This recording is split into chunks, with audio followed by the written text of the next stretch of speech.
Daily Mail now, and the Glastonbury Festival crowd celebrated illegal immigration, even though Glastonbury has a very secure border fence and anyone who enters illegally is removed by security, Nick. Yes, and some people apparently got past it and it was chaos recently, so who'd have thought? Yeah, so Oliver Dowden is really saddened by Banksy's Glastonbury inflatable migrant boat, saying traffickers putting migrants' families' lives at risk is not the sort of thing to joke around with.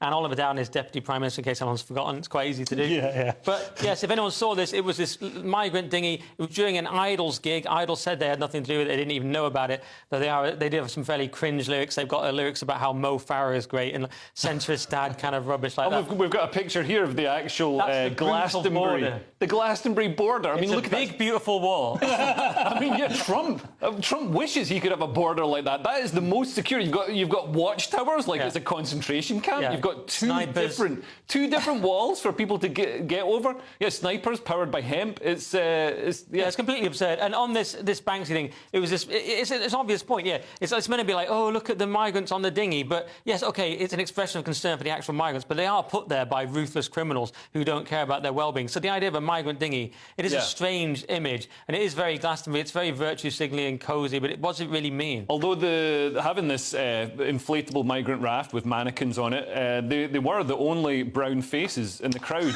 in the video that I saw.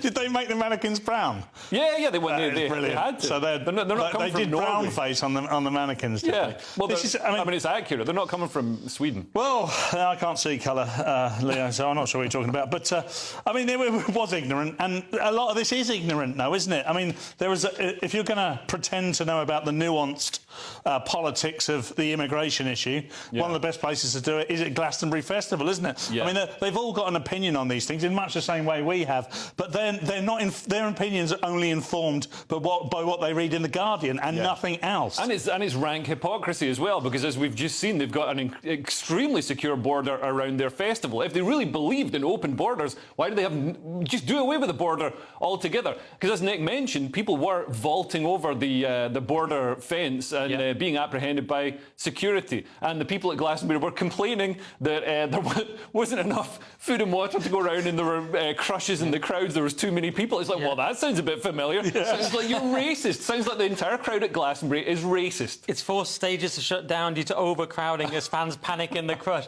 I know, imagine. And by the way, it's so cringe now, Glastonbury. They've got Joe Wicks doing exercise. I mean, it's good to do exercise, but Joe Wicks, it's not exactly edgy, is it? And the haters will laugh at me for saying this, but the real rock and roll event is the Reform rally. That was far more edgy. So many bands on there. So many people there. Well, Farage was like a band. He's the real rock star. And the people at Glastonbury just cringe losers. And there's more diversity at the Reform rally as well, interestingly.